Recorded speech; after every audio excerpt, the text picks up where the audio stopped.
YouTube, what up?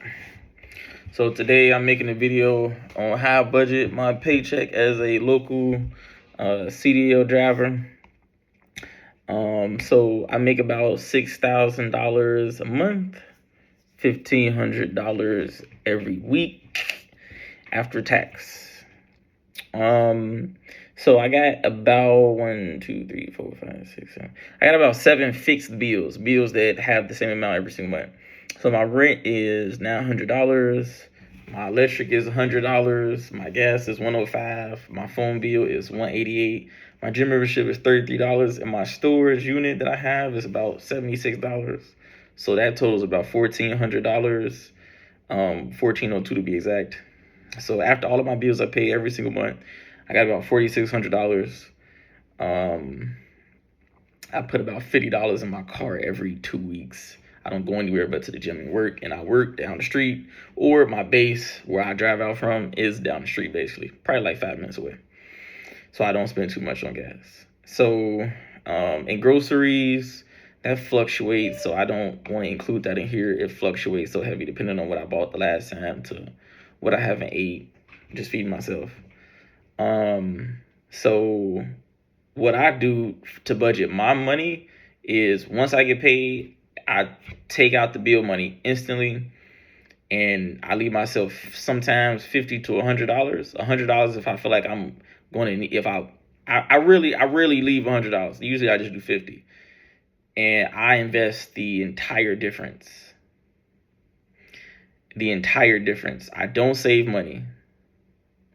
When I say I don't save money, I have a specific strategy that I do. I don't have an emergency savings.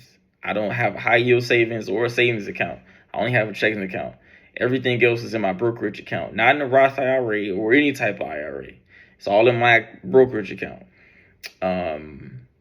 Because I'm trying to, get as much, compound my money as much as possible moving forward for the rest of my life. So I'm gonna go into that on another video. But some people say, well, like, how do you go about not having a savings? And I budget my money to where if I need to leverage my brokerage, I can pull out 5, 10, 15%, which at the amount that I have in there, which I'm gonna reveal eventually on my channel. But I wouldn't need that much for the emergency anyways.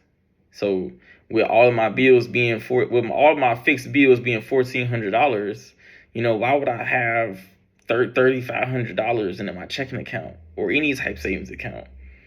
Like, that doesn't make sense to me. You know what I'm saying? Like, if I have money or if I have capital that I don't want to, if I have capital, I'm putting it in short-term United States Treasury bills to get interest from them, and the interest from them is exempt from state and local taxes. So I don't have a traditional style of way of saving my money. I look at my money as capital. I look at my money as capital, and every single dollar needs to be working. And, as a local CDL driver, you can make some good money. What's so crazy about me getting my CDL, I actually got it for free. I went through this program in Michigan called Michigan Works. They actually paid for the school. I think the school was like $5,000-6,000, and I got my hazmat, and I took the manual. I got my manual and hazmat, and they did it all. And I think it was like 3 weeks. And it took me 3 weeks to get it because I already had my CDLB before, so I was already familiar with just the truck environment, just the truck period. Like, I was kind of already familiar with it. But in 2026, do I think these a CDL is viable? I personally think so. Honestly, I think so. I think that, if you want to do something in a relatively short time, like 3 to 4 weeks, and I'm not against college. I'm not a supporter of it. I'm more of a supporter of getting as much capital as quickly as possible legally, and investing is start at 50%. whatever job, career that you get, you need to be able to pay all of your bills, everything, and invest 50%. If you can invest 60, 70, 75, 80, that's great. If you stand with your parents and you don't have any bills, that's even better. As younger, if you can start at 18, if you start at 18, you have a quicker chance of your money compounding quicker for you in the future. So I recommend that. But like I said, I'm gonna talk about a lot of these things in my videos coming up. Like like I said, like I don't think nobody should shame anybody for what job they got or where you work at. Just whatever, however you do it, like, what I'm saying? However you get your money, you need to get your money and put your money to work for you. Like, that's what you need to be doing for real. Like, you can't outwork inflation. And every year, your buying power is decreasing because the money supply is increasing. So I'm going to be talking about those things in the video.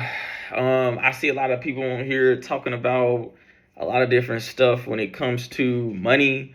But I think one of the reasons that it's a lot of anxiety in people is that they don't got, it's not having money, it's not having the security that enough money gives you.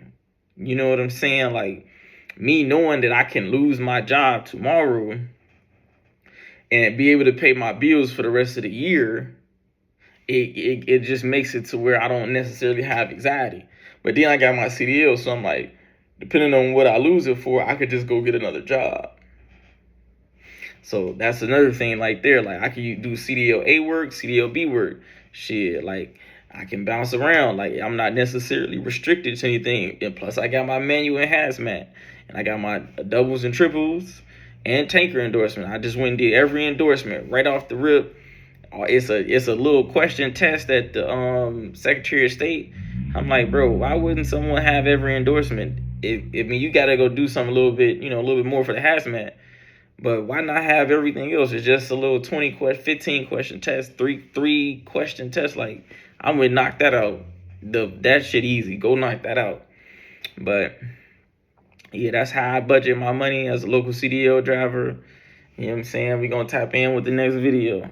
Stay tuned. Stay tuned.